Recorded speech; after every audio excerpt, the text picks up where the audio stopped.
So what I'm going to do, actually, I mean that, because I never know when I stand up and I talk about chakra and I talk about card reading, what I'm actually going to talk about, because it's really about the energy of all of you. And what's very interesting is that when you videotape anything, when you record it or you tape it, you're also actually going into the future as well with people that will at some point be watching it. And so they're kind of part of the energy. So as I say that, what I want to do before I get into what's this box, what I want to do is kind of establish with you, when we look at chakra, okay, and we look at the 7 chakra, and by the way, anybody who really studies chakra knows there's many more chakra than 7. I mean, we start with the basic 7, and we learn in school the rainbow, right? We learn the, did you guys learn Roy G. Biv? Did you get that? Okay. So when you look at your 7 chakra, there's this kind of idea that the 7 chakra is this thing on the wall. And Sam is with me tonight from my publisher, Watkins, and I was saying to him when we were walking up the stairs, I was saying, well, this is kind of how people see the chakra. They see it as, oh, that's something on the wall that we just look at. And we know, we kind of think we know what the red chakra means. We know it's grounding, and we kind of know that the 2nd chakra is orange, which is emotions, right?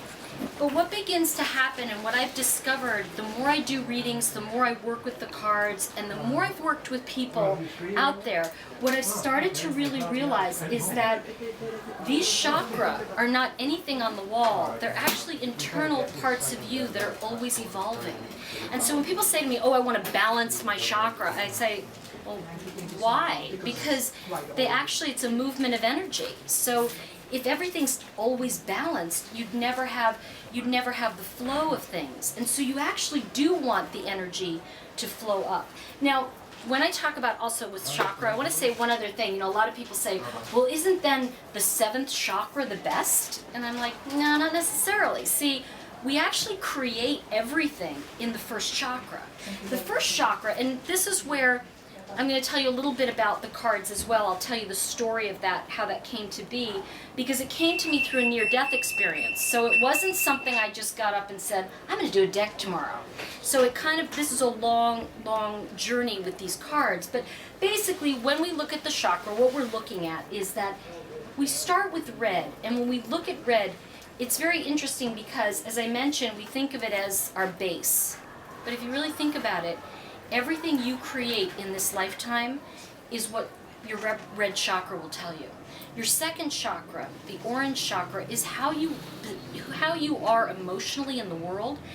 And so what that's going to tell me when I look at an orange card, for example, it tells me what's going on with you emotionally. Now here's something interesting. If you're emotionally in upset, let's say, you're in an emotional upset, generally it has something to do with a foundation that's not solid enough. So I generally go back to the prior chakra. Now this is what I say to people a lot. If you have an issue going on in one of the chakra, look to the prior for an answer.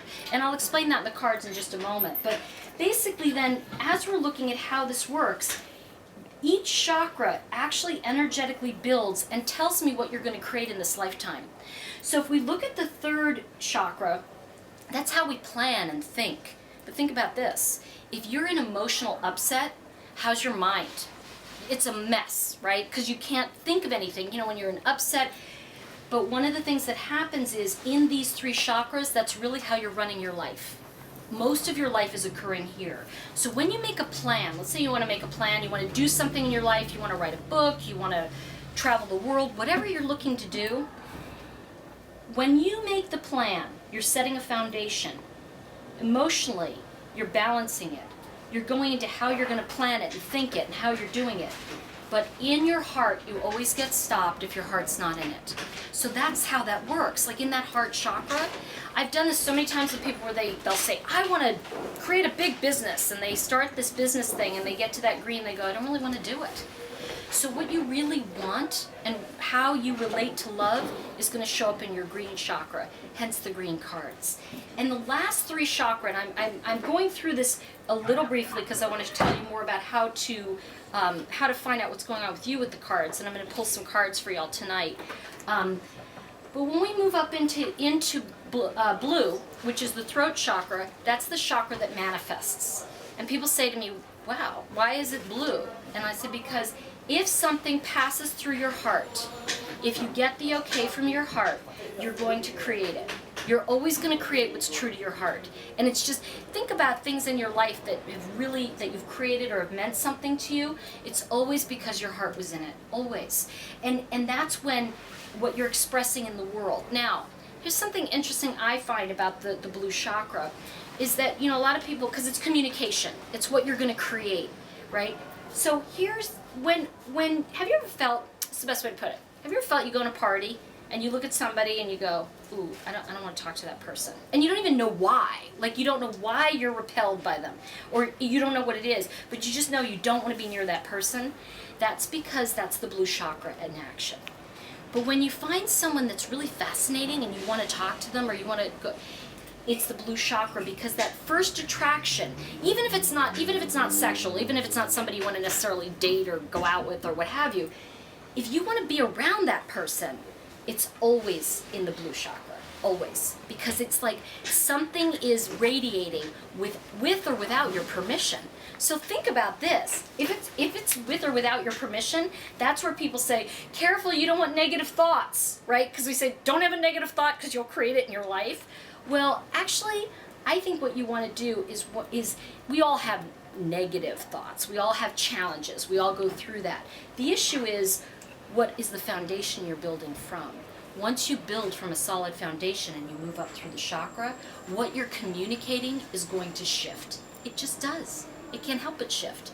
Because you see, even if you have a negative thought, challenging thought, it's like a cloud in the sky. It just passes. It passes, and it doesn't stick.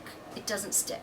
So that blue chakra becomes very critical in terms of what we're going to create, what will show up in our lifetime.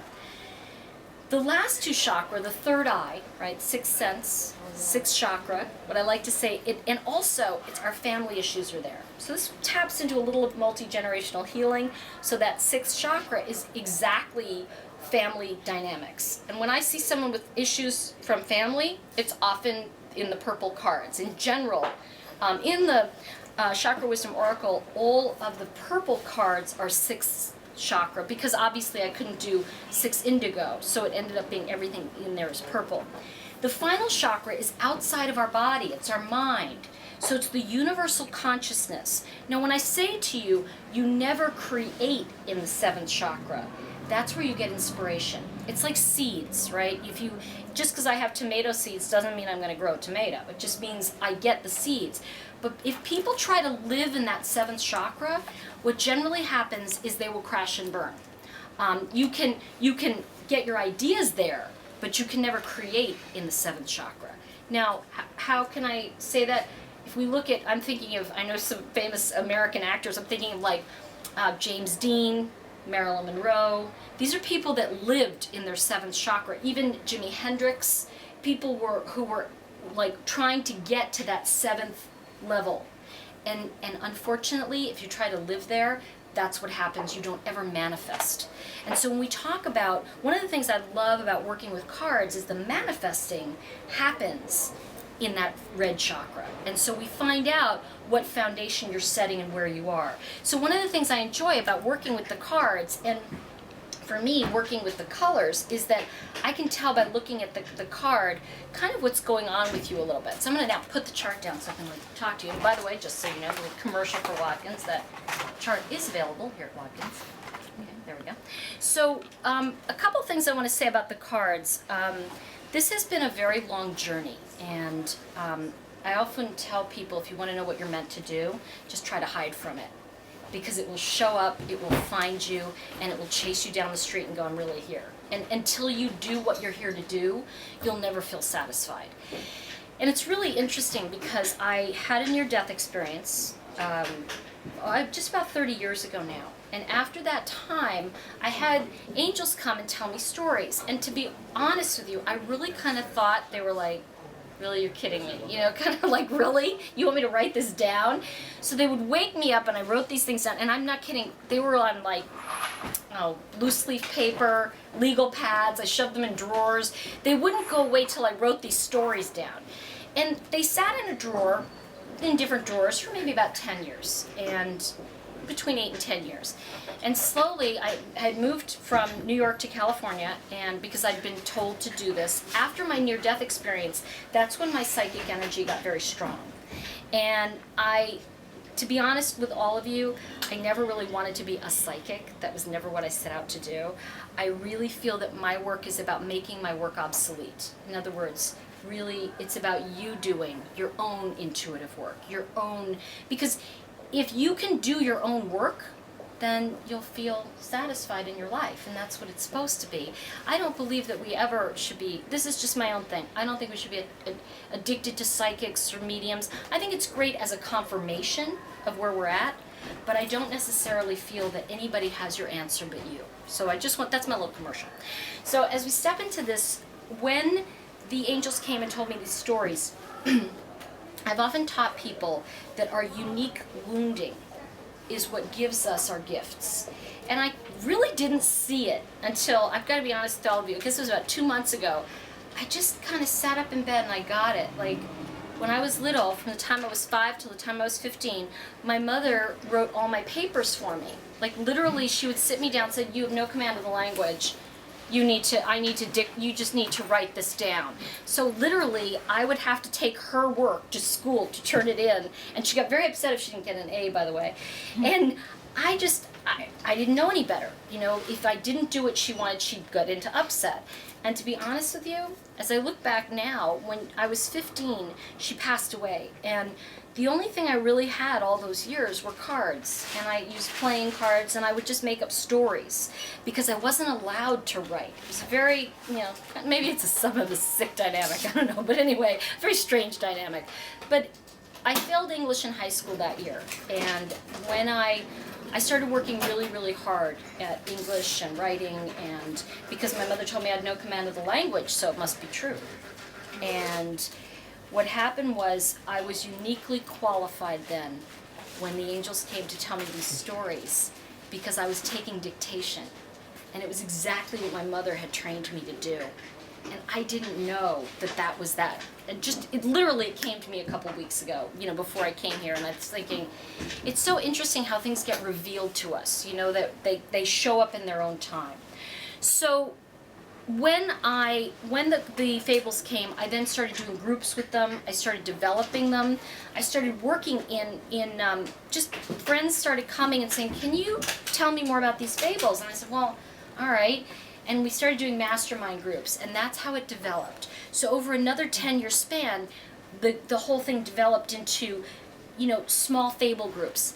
And a lot of those early groups, people have gone on to win Academy Awards and have best-selling books, and because they started really working with the tools in the cards. And to be honest with all of you, I didn't know what that meant at the time.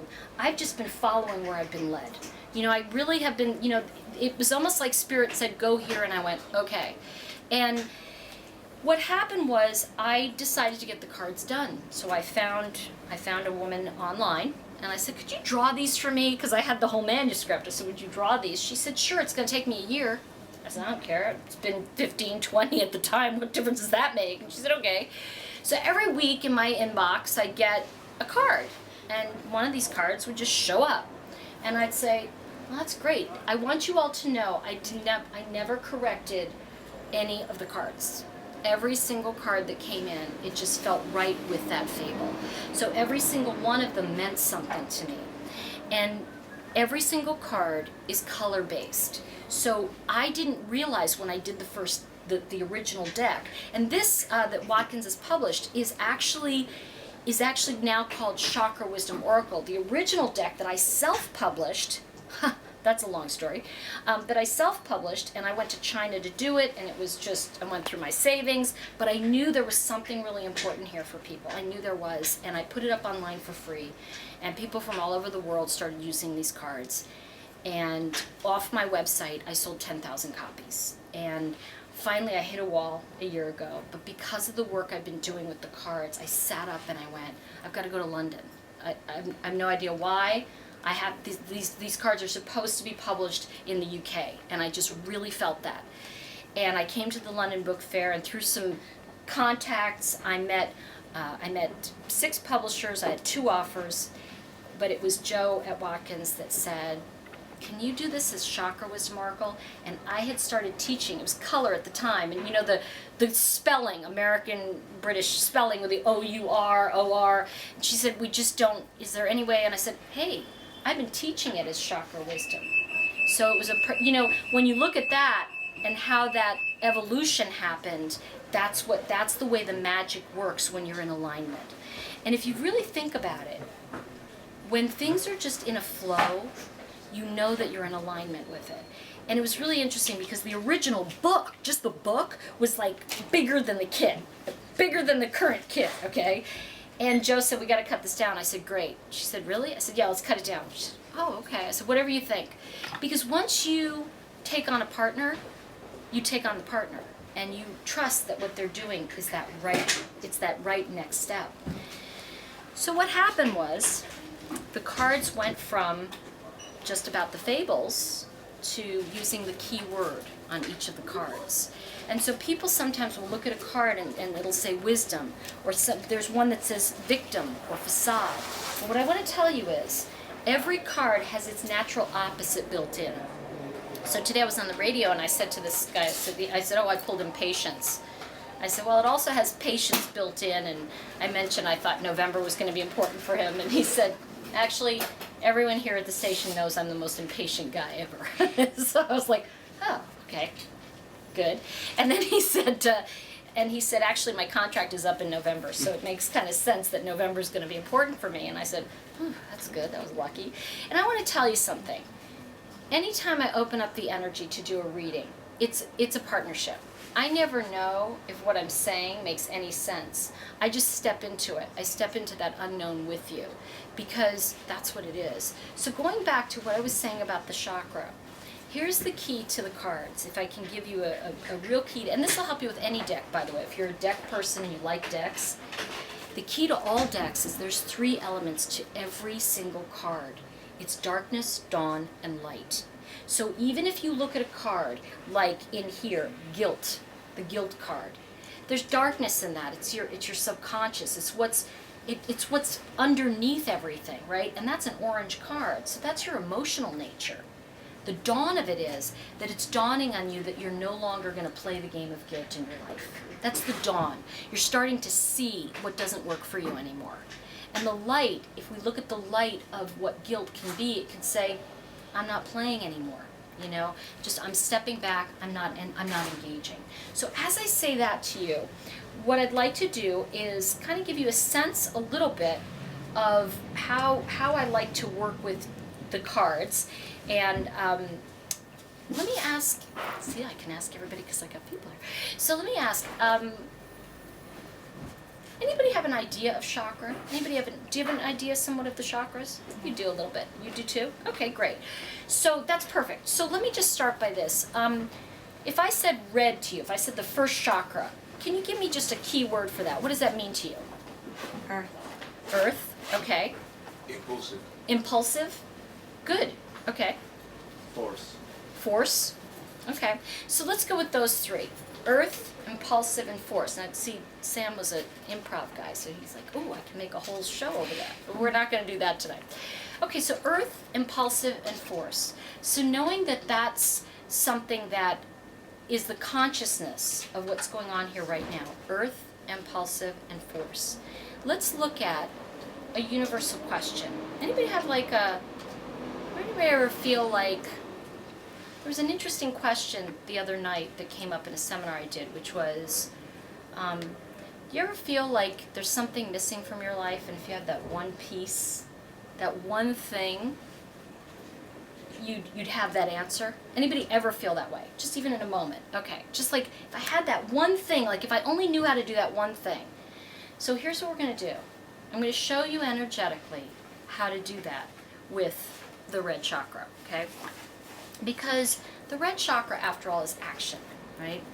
And notice I'm putting the cards down and picking up the book, because what I'm actually doing, just for those of you at home, what I'm doing is I'm actually going to, because we're in a consciousness here, this is a group where we've all decided, for whatever reason, in space and time, we've gathered and created this moment together.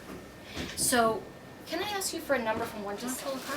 Okay, so that's my cameraman. He's pulling it for you. Oh, there you go. So, let's see. So that's what's going on at home. All right. So what I'd like you to do is just take a look at this card in front of you. And what I want you to do is just for yourself, just looking at the image on the card, and this is the thing about the card, and this is the thing about the chakra wisdom, is that I told you the 7 chakra. So if you look at the color around your card, the ring around that card, it's telling you what chakra you're focusing on in terms of your own breakthrough and what you're looking to create in your life. So we're answering, that card is going to answer the question that this universal group came up with, which is, how can I live on my terms and not on someone else's terms? Does that make sense? So what we just did was we just pulled a card to see what your breakthrough is going to look like. Who'd like to start? All right, sir. It's yellow on the outside. All right, turn it around, let me see it. Oh, how interesting. He pulled the miracle card. If I may, I'll show everybody. I'll show everybody at home and our studio audience. Hold on, thank you. What's your first name? Sean. Sean. Oh, I'll make it up. Mr. X. Okay, Mr. X. He was like, oh, okay. So Mr. X, he pulled miracle, and this is actually the Sun Sparkler. And what's very interesting is that Sun Sparkler happened because of an impulsive act. It was actually someone in a community had integrity and changed the entire conversation around this entire community, and the Sun Sparkler appeared, and it became shining for all things good in the world. So this is really, for you, Mr. X, about being in your integrity. That's the most important thing to you, is being honest and being forthright. And I feel very strongly that this is part of your legacy. You're really here to be honest and truthful, even though at times it may be difficult in the things you go through in a day-to-day basis. Does that make sense to you? Honest person? You're not honest. You are honest. Okay, you know, okay. But depending upon the day of the week. Okay. Okay. So, who would like to go next? Alberto. Okay. So Alberto picked Discovery, and the Discovery card, red, first chakra, is that this really is about you awakening into your own self. You know, when I look at Discovery, pink from Pinkton is about going on a journey and realizing you may have outgrown certain things. This is, in this particular card, it's about outgrowing a relationship that is not serving you anymore. And it really is about stepping up to the next level in your life. And it can be a challenging time when we're going through this kind of discovery, but the best thing about this card is that, you know, that there's a cliche that says it's lonely at the top. Well, I want to tell you, it's not necessarily lonely, it's kind of maybe less crowded, but it's not necessarily lonely, okay? So what I want to tell you is that this tells me that you've been going through some personal heartache, some personal issues, and I want you to know that, you know, when I look at Discovery for you, is that what it tells me very, very succinctly is that sometimes people we meet in life are not healthy enough for us to be with. And that's what this is. Does that make sense to you? Perfect. And that's what that message is. You know, sometimes we have to understand, especially, you know, we look at Crimson Dreams and we also look at force. You know, and he even said that word. So the beauty of that is you can't force, right? You can drink what is it? You can bring the horse to water, right? See, you can drink a horse to water. It's been a long day. You bring a horse to water, you can't make them drink. But I think that's what it is that's the thing, is that I really feel that this is about somebody not being healthy enough. And that in itself doesn't mean it's no, it just means asking yourself, like, am I willing to evolve to the next thing? That's the question. And it's really quite a beautiful fable. Now, notice how I'm reading this in terms of, really more in terms of Alberto. I'm really reading it for him. But if I'm reading it for everybody in the room, it kind of has a universal theme of the idea that if something isn't working, and we've outgrown it, we've just outgrown it. It doesn't make that other thing bad. You know, I'm staying with my friends Mike and Mark right now, and they're moving to the States. You know, they're going to be moving over the States, and it's not that there's anything wrong with the UK. It's just that this whole new thing, they've outgrown where they are, and it's just a new thing. And I think that that's what from Pinkton speaks to as well. So it really is that there's nothing, you haven't done anything wrong is what I want to say to you. And I really feel very strongly to say that to you, that there's nothing wrong with what you've done. It's really just that this is the evolution of that conversation. Who'd like to go next? All right, hold on one sec, I'll be back. All right, well, you know, I have to say, what's your first name? Andre. Andre. Andre picked Workaholic. It's very interesting. I want you to know the managing director of the publishing company, he picks Workaholic too. So I just want you to know, like, you're in good company. This happens to be a card I pick a lot. It always comes up for me. When we look at Workaholic, it's really about, you know, I always stay away from the word balance. And the reason I stay away from the word balance is I don't really believe there's ever a balance in our life. I feel like we're always kind of surfing. You know, we're always out of balance in a funny way and then coming back into balance. But what I can say to you about what I feel energetically from, go back to everybody, the concept of that the blue chakra is how you're communicating and how people see you and perceive you. When we look at that, this is how he's being perceived, as someone who is working a lot, not really available to what? The earth, the force of energy, and being impulsive. And those things in a very uplifting way can be. And it's interesting because this particular fable in Workaholic is really about, it's an older, I think it's an old raisin, right? Because he's drawing, yeah, it's an old raisin, and he goes to Blueberry and he says, you know, you've really got to get out there, and you know, because he keeps painting paintings, but he's drawn, you know, there's no energy left. And so what the answer is right now for you is, what I'm picking up from this is to get into a whole new way of being, is to step back from the work so you can get to the work.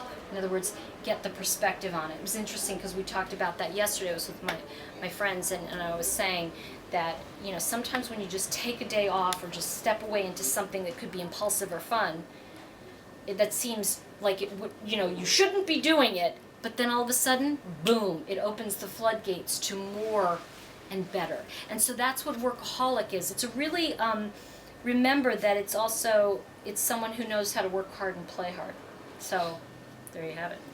So, anybody, oh, the lady in the back. Hold on, I gotta run upstairs. Hold on, I'll be right back. Thank you. Oh, how appropriate. Well, with D-Day, the 70th anniversary at this taping, the 70th anniversary of D-Day is coming up. This is actually a very poignant card. It's about a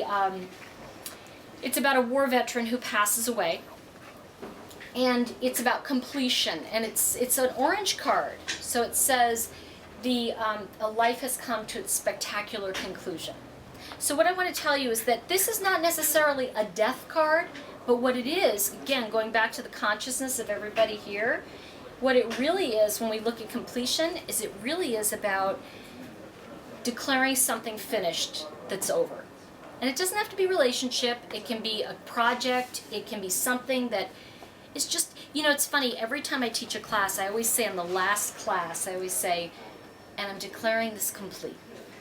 Because we don't want things to linger, and the reason we don't want them to linger is even if they're enjoyable, is that if they linger, we don't leave the space for something new. And so honoring that emotional time of completion and honoring what you've been given. This can also be an award or something very good coming to you, but I want to say completing someone else's dream would be very important to you, like letting it, you know, declaring it complete. Does that make sense to you? She went like this, just, you know. Okay, and my front row. Actually, this has been one of my favorite cards for a long time, and it's funny because when I started the group tonight, that was the first card I held up, Recovery, and it is, what's interesting is that the fable is the lilac key, and the lilac key says, and in the story, the young girl, young lady really, she wakes up and all of her painful memories are strewn all over her room. And so she starts to gather all these painful memories because she wants to get rid of them. And she gathers them, and in her hand, they form a key, and it's a lilac key. Remember what I said about purple being 6th chakra, family dynamics. This is completing. And by the way, recovery in this case doesn't mean something you're recovering from. It means you're getting back what is rightfully energetically yours. And when you put the idea is that when you form the key of the pain of your past, you unlock the door of understanding. And so there's a profound thing that begins to happen, is that understanding opens the door for a whole new way of being. So it's a really powerful card, and it's more than a forgiveness card because it's very different. It's more that you understand that where you've come from had to happen so you could get where you are now. Does that make sense? So, and now for those of you at home, oh, this is interesting, the confusion card. Now, this is actually, the fable is Silver Cloud, and the cloud is actually, when you're confused, when you have head colds are confusion, by the way. When you have a head cold, you're not feeling well, it's confusion, you're processing something. And this is a really beautiful card because Jenna actually goes up the mountain into the cloud, into the spirit of the cloud, and she says, I don't know what to do, and he says, I think you do. And she basically then is able to, she comes to her own answers and comes down the mountain, and she finds the right way to go. And it's a really beautiful card. It's also a neutral, so it's 7th chakra. So it's really a universal theme. Remember what I said, though, about 7th chakra? The 7th chakra, you get ideas. That means you're forming ideas. You're actually creating ideas, and that's what that is. So, and we have one more card, and that's it. So, guilt. And there you go. So the guilt card, love that. It's the emotional, it's the emotion, and the great thing about guilt in many ways is that you learn to say no. You learn to say, this is enough for me. It's like not being taken advantage of emotionally, and that's what it is. Like, and it's really about processing some of the things in your family that are acceptable and not acceptable. And that's very interesting in terms of what we've established here, tonight, in terms of like the crimson dreams, not living someone else's dream, but learning to, anything that's incomplete that you may feel guilty about, and putting that together. So we had to talk about that prior, so it's very interesting. So that gives you a little taste of what the cards are. There's many other things you can do with them, and I'm happy to answer any questions if you have. But yes, sir. No, it was No. just. Oh no, behind you. Yeah, go for it. Go back to the miracle card again. Sorry. Again. Yeah, you're fine. Go back to the miracle card. Okay. What do you want to know? What's it all about behind The miracle, and you know what I can do actually, I'm glad you brought this up. What I can do, I'll let you take a look in the book, but there's also queries with it you can just peek in the book in a minute. But the miracle card is really about integrity. It's about really realizing that miracles are possible when you have a great deal of integrity and honesty. When you're willing to be honest with yourself and others, miracles show up, and that's the idea. But I can answer more about that after too. Anybody else before I wrap up? Yes? About the card that I chose, Pink. There's a pink from yes, Pinkton. Yes. I wanted to know if there is something related to the subconscious, if there is any even meaning for the putting more line to the subconscious mind. Okay, so what was asked was about pink from Pinkton, if it was related to the subconscious mind. Absolutely. Yeah, okay. And it, because I had said earlier, the darkness, dawn, and light, Yes. it can be your subconscious, Okay. what's dawning on you, and what you already know. Okay. So it's all three. And just basically as a wrap up, there's 3 areas. There's what we don't know we don't know. We absolutely don't know because that's our subconscious. And then in our conscious state we don't know. And then there's what we know we don't know. Like, I know I don't know how to fly a plane, right? And then in front, what we know we know. So that's the idea. And the cards can cover all 3 aspects. So what I'd like to do is say thank you to everybody and to invite you, if you have any questions, I'm here to answer them. And okay, so if I go to the 4th card in the book, it's, hold on, complacency. Complacency is, it's Crimson Dreams. It's actually the story in the fable, this elderly lady,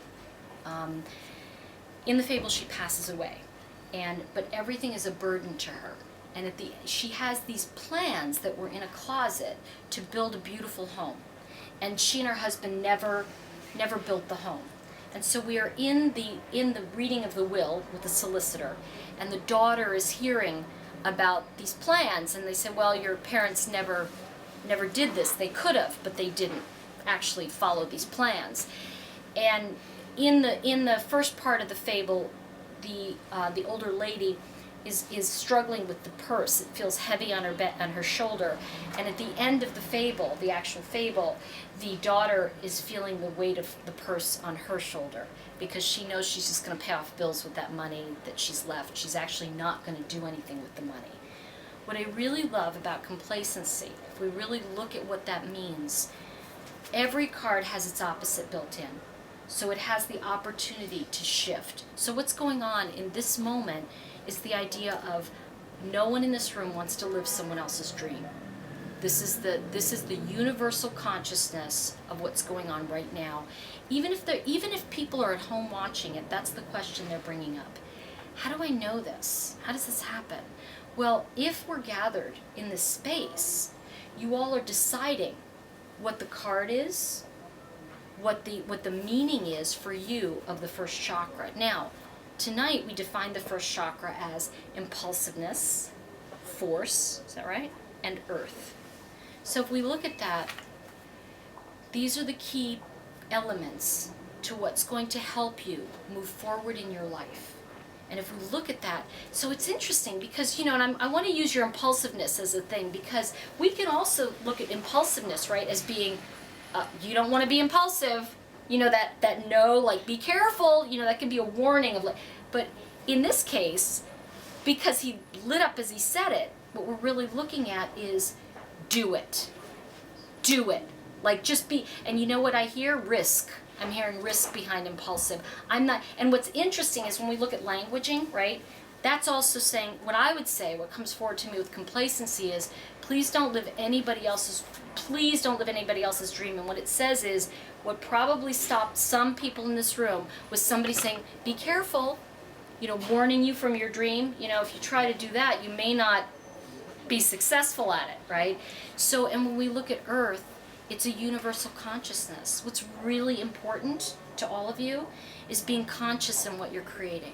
You don't want to create something just to create it. You want it to matter.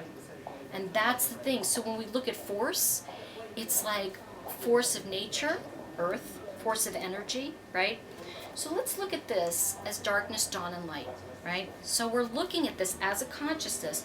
The darkness of this may be that somebody may still be stuck of living out someone else's dream or trying to make someone else happy in their life, right?